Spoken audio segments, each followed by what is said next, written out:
আসসালামাইকুম প্রিয় দর্শক, আজকে আপনাদের নিয়ে চলছি গোপালগঞ্জ জেলার মকসুদপুর থানার বাটিকামারি ইউনিয়নের মনোমুগ্ধকর চাউচা গ্রামে।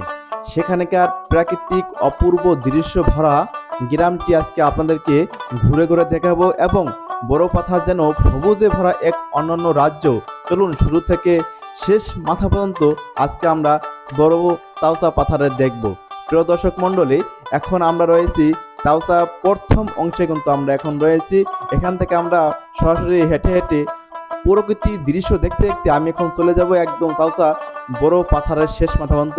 সবাই আমার সঙ্গে থাকবেন। প্রিয় দর্শক মণ্ডলী, আপনারা দেখতে পাচ্ছেন এখন আকাশে মনকে এক অনন্য রকম প্রশান্তি এনে দেয় এবং গ্রামের সরু রাস্তা ধরে এগিয়ে গেলে দেখা যায় যে কৃষকদের ব্যস্ত জীবন। কেউ জমিতে কাজ করছে, কেউ আবার অন্যান্য ফসলের পরিচর্যায় ব্যস্ত। প্রকৃতি আর মানুষের এই মিলন সত্যিই মনোমুগ্ধকর। প্রিয় বন্ধুরা, আপনারা দেখতে পাচ্ছেন সেই চাউচা গ্রামের প্রাকৃতিক দৃশ্য। আর এখন দেখতে পাচ্ছেন এবার আমরা এগিয়ে যাচ্ছি চাউচা বড় পাথরের দিকে, সামনের দিকে এখন এগিয়ে যাচ্ছি। প্রিয় বন্ধুরা, এই বিশাল বর্ষাকালে পানিতে ভরে এক অপূর্ব রূপ ধারণ করে আর শুষ্ক মৌসুমে সবুজ ফসলের সমারোহে প্রাণ ফিরে পায়। ভোরের কুয়াশা কিংবা বিকেলের সোনালি সূর্যের আলো যখন এই পাথরে বা এই ইসে পড়ে, তখন পুরো এলাকা যেন এক জীবন্ত ছবিতে পরিণত হয়। প্রিয় বন্ধুরা, সেই চাউচা গ্রামের সেই প্রাকৃতিক দৃশ্য এবং সেই রাস্তাগুলো আজকে আপনাদেরকে দেখাচ্ছি।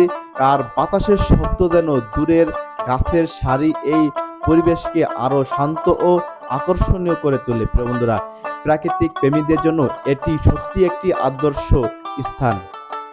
দেখতে পাচ্ছেন যে সামনে কত সুন্দর প্রাকৃতিক দৃশ্য এবং বর্ষাকালে যে পানি, সেই পানি কিন্তু আপনারা এখন দেখতে পাচ্ছেন। প্রিয় বন্ধুরা, চাউচা বড় পাথরের শেষ মাথায় এসে দাঁড়ালে চোখে পড়ে দিগন্ত জোড়া সুন্দর একটি দৃশ্য। সূর্যের সময় আকাশের লাল কমলা রং পুরো পরিবেশকে স্বপ্নের মতো সুন্দর করে তোলে। প্রিয় বন্ধুরা, এখানে দাঁড়িয়ে প্রাকৃতিক বিশালতা অনুভব করা যায় আর শহরের কোলাহল থেকে দূরে কিছুটা শান্তির সময় কাটানো যায়। এই সৌন্দর্য শুধু চোখের দেখা নয়, হৃদয়ের অনুভব করার মতো। প্রিয় বন্ধুরা, দেখতে পাচ্ছেন সেই চাউচা গ্রামের প্রাকৃতিক দৃশ্য, যেই দৃশ্যগুলো দেখলে মনে শান্তির প্রশান্তি ছুঁয়ে যায়। এই ছিল আমাদের সেই গ্রামের প্রাকৃতিক দৃশ্য, যে দৃশ্য দেখলে মন মুগ্ধকর, সেই দৃশ্যগুলো আজকে আপনাদেরকে দেখাচ্ছি। আর এখন আমরা যাচ্ছি কিন্তু সেই পাথরের দিকে। পাথরের এই রাস্তার যে মাঝখানে আর পানির যে মাঝখানে যে রাস্তাটি রয়েছে, সেই রাস্তায় কিন্তু আমি এখন দেখতে আছি এবং সেই রাস্তার সামনে কিন্তু দেখতে পাচ্ছেন সুন্দর একটি গাছ রয়েছে। আর রাস্তাটা মাঝখানে হয়েছে পানির দুই পাশে শুধু পানি আর পানি, আর পানি ছাড়া কিন্তু কিছুই দেখা যাচ্ছে না। প্রিয় বন্ধুরা, আর দেখতে পাচ্ছেন সামনে কিন্তু রয়েছে একটা গাছ, যেই গাছটি কত সুন্দর প্রাকৃতিক একটা দৃশ্য দিয়েছে। প্রিয় বন্ধুরা, সেই গাছটি দেখতে পাচ্ছি এবং আজকে দেখতে পাচ্ছি একটা বট গাছ। একদম রাস্তার মাথায় কিন্তু রয়েছে একটি বট গাছ। সেই বট গাছটা অনেক সুন্দর এবং বট গাছে কিন্তু এখানে ছায়া দেয়, কারণ এখানে যখন এখন বর্ষাকাল, এখানে একটা টিউবওয়েল রয়েছে। সেই টিউবওয়েলে কিন্তু পানি পান করে সবাই, কারণ এখান থেকে বাসা ঘর বাড়ি কিন্তু অনেক দূর। যারা কৃষক, তারা এই পাথরের ভিতরে এসে কাজকর্ম করে, তারা কিন্তু অনেক দূরে যায় কিন্তু পানি খেতে হয় এবং অনেক দূরে যায় কিন্তু আপনার রেস্ট নিতে হয় একটা গাছের গোড়ায়। সেই ক্ষেত্রে এই যে পাথরের মাঝখানে একটি টিউবওয়েল রয়েছে, এই পাথরের মাঝখানে একটি বট গাছ রয়েছে।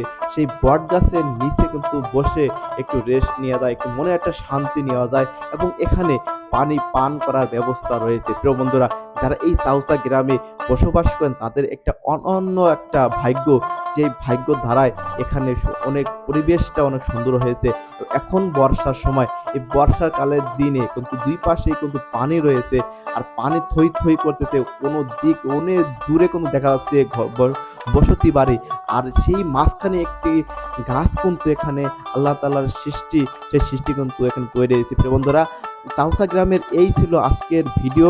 প্রাকৃতিক সাউসা গ্রামের প্রাকৃতিক দৃশ্য, এই দৃশ্যগুলো যদি ভালো লাগে আপনাদের কাছে, তাহলে অবশ্যই লাইক কমেন্ট শেয়ার করে আমার পাশে থাকবেন।